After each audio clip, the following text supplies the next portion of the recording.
Hi everyone and welcome back to JMC Jams. Fresh back from spring break and we're on episode 5 and we have Trace from Surfrider Santa Cruz with us today, who's going to be talking about a number of different projects that Surfrider are actually working on right now, and some which we're going to be working with Surfrider, mainly from the advertising program in the fall, and we're kind of starting to get those wheels rolling.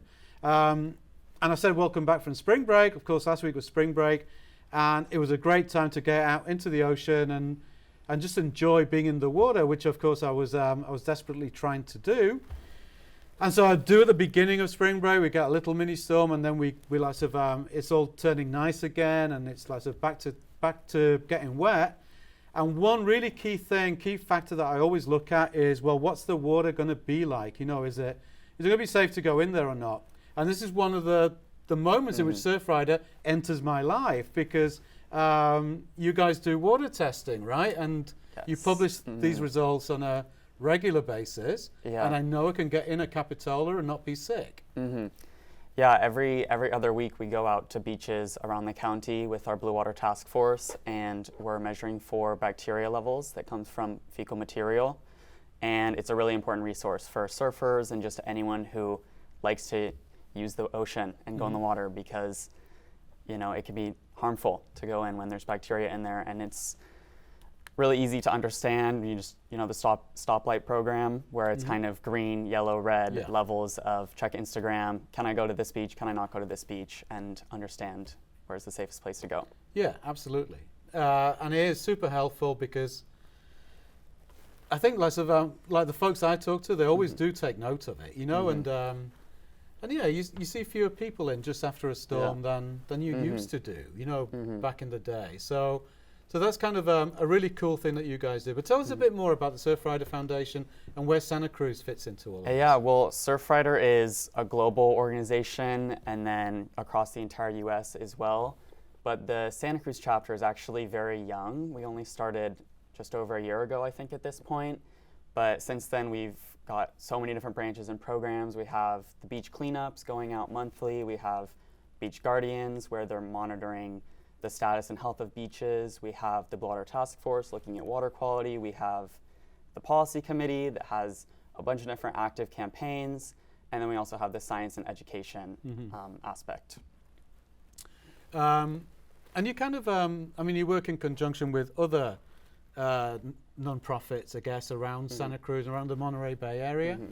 People like Save Our Shores, I guess, and you guys all keep it all healthy for us, right? And you also do some campaigning. Yes. Which is ultimately really why we're going to be partnering up in the fall, really. So we'll talk a bit more then.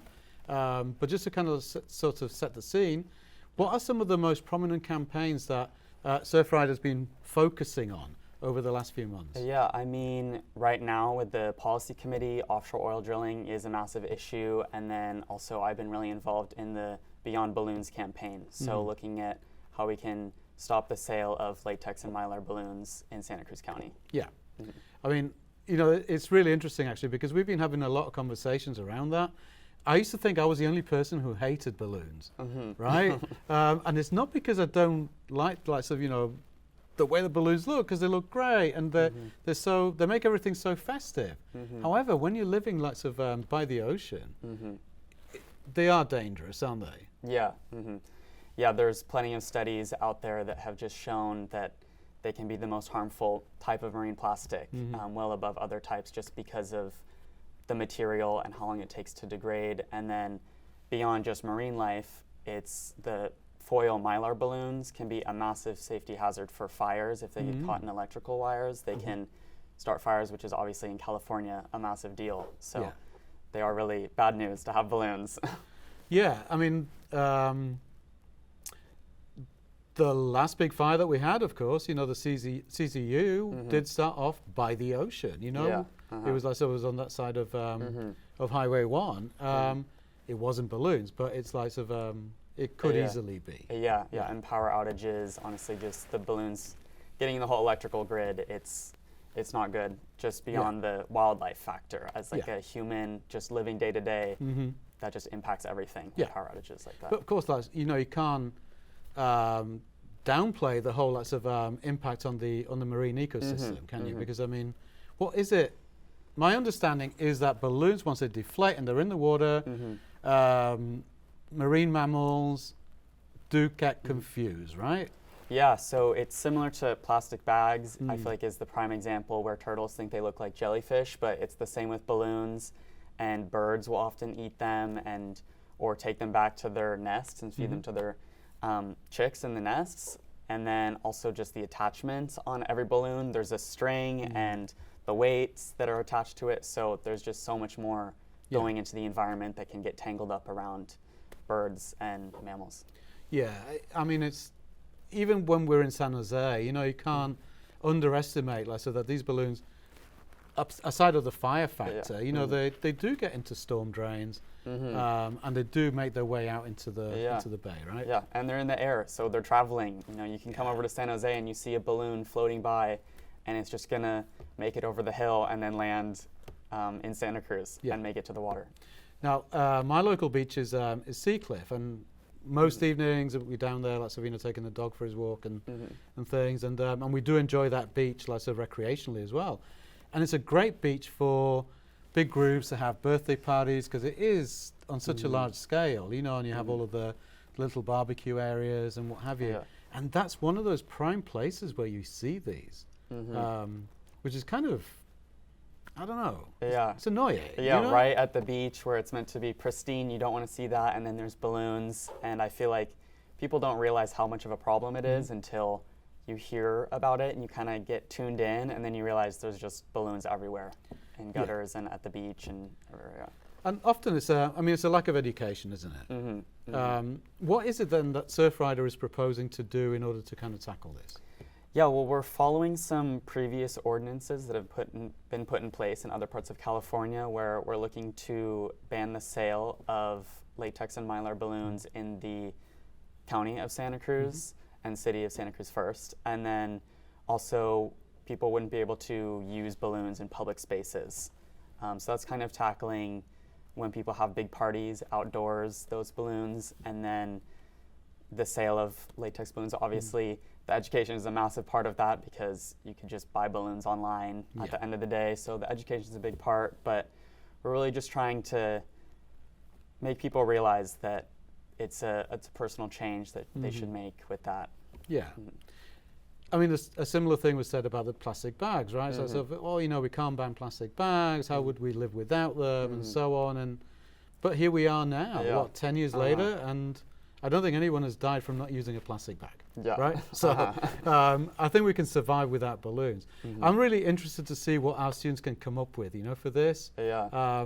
And obviously we've got to talk more about the project, right? And kind of figure things out. But just, I don't know, in an ideal world, what do you see, you know, JMC doing to help you with this particular campaign? Yeah, I think I'd love to see, we kind of talked about a documentary type thing or something to look at the life cycle of a balloon from, you know, the 5 minutes at a kid's birthday party to the several years following, where it's just getting eaten by a bird, and then the bird dies, and then another bird can eat it because it hasn't even degraded yet. So it'd be cool to see just how big of an impact that they do have. And then also just the narrative of, you know, sometimes when people hear the balloon ban, it feels like we're just ripping balloons out of the hands of kids, but kind of change the narrative to say, you know, there's plenty of alternatives for having a festive event. We don't need to just say no fun allowed. So kind of building the narrative of this is really it's an easy choice to make, to just say no to balloons, but there's a massive impact on the environment by doing it. Yeah. So some kind of like sort of film work, some PSA kind of approaches. And initially I do believe that we're going to be getting involved with some qualitative research in our qualitative research course, which is going to be an awesome thing for those students to focus on, you know. So I'd be interested to see lots of what stories they can come up with, because ultimately that class deals with turning data into stories and gathering lots of, you know, the thoughts of different users and different target audiences. So that's going to be an interesting start to that project, right? Yeah, I was just going to say, I think it's funny if you talk to a 5-year-old kid who has balloons at the birthday party, it's not like the 5-year-old went out and bought the balloons, it's the parents. So we kind of have to convince the parents not to do it, but then also convince the kids maybe not to, maybe the kid tells their parent, hey, I saw or I talked to someone and I know that balloons are bad, so I don't want that. Yeah. So it's about working with both audiences. Yeah, I'm really excited about this. Honestly, it's I've been harping on about balloons for so long. It's great to see that Surfrider are going to be working on this, and we're going to be working with you. That's like really, really cool. And there's other stuff as well, right? That you guys have been doing. The offshore oil drilling. I mean, that's been a big one, and almost one that's tripped everybody up, right? Yeah, no, that's also just kind of a massive buzzword right now is the offshore oil drilling. And it's a bit hard to say what's happening with that just because it seems the government is kind of doing what it wants to do in some cases. But it's really, again, a case of the education and telling people what they can do. And, when there's public comment periods, leave a comment, have your voice be heard, and really let people know that as a state and as a coastal community, we're really against this. Yeah, and it's so easy to forget the reasons why. Like, so, offshore oil drilling was banned around this coast because, Santa Barbara was only not even that long ago. Yeah. It was absolutely devastating for a lot of not just the wildlife, but people's livelihoods, right? Yeah. Time and time again, there's just examples of it being a destructive practice just in itself. But then if something goes wrong and there's a spill or something, it just cascades into so many more problems for so many more people and the environment as well. Yeah, totally unnecessary. I remember growing up, we didn't have offshore oil drilling bans or whatever, and the beach I grew up on, we regularly used to walk off the beach as kids with with great big of gloops of tar on our feet. And it was kind of normal. You kind of accepted it. When you go surfing, it'll be in your hair when you come out of the water. It's just like a part of life, which sucks because that's not, it shouldn't be that way. No, it shouldn't be at all. Absolutely. So that's been the big one. I know you guys have been trying to raise awareness and get the people's voices heard, right? Which is a big part of what you guys do. Do you get involved with Surfrider chapters on a national level as well? Yeah, a bit. It's definitely, it depends because with the Beyond Balloon campaign, for example, we're really just focusing on the city and county level. So it really is just us that are kind of the main drivers of that. But there are other balloon and plastic reduction campaigns across California and across the US. So we've been in contact with other people that have already done it to get their advice. And then as well as we're going through it, we're writing down, what worked and what didn't work, so we can kind of all work together and make a blueprint for other counties to do the same and follow in our steps. Yeah, which is pretty cool. And I think in a way, we're going to be working with you, of course. That's one thing we talked about. It'd be really cool to have a student chapter of Surfrider here on campus, I think, right? Yeah, that's another big drive that we've been trying to start this year specifically is getting involved with student chapters. So from elementary school, they maybe don't have their own chapter, but getting kids involved, and then all the way up to university level where they could have their own chapter and they're working on their own projects and kind of a self-led body and we can support each other as and outside of university and student-led. Yeah, I remember an early conversation that we had, and that kind of popped up, and I thought, it's something that we can do because we do, like here in JMC, we've got lots of really strong student organizations, and I think that a Surfrider club would definitely be doable. There's a lot of students who do come from the Santa Cruz area, at least from Monterey Bay. We get a lot of students who are actually from SoCal, from the coast, and they're up here just for school. So there are a lot of students who are involved with the ocean at many levels. Yeah, we just had a meeting with someone. There's a student chapter just started in Santa Clara, I think, which is, not super close to Santa Cruz, but you just have to be interested in the ocean and want to do something about the problems that it's facing to get involved, really. There's no,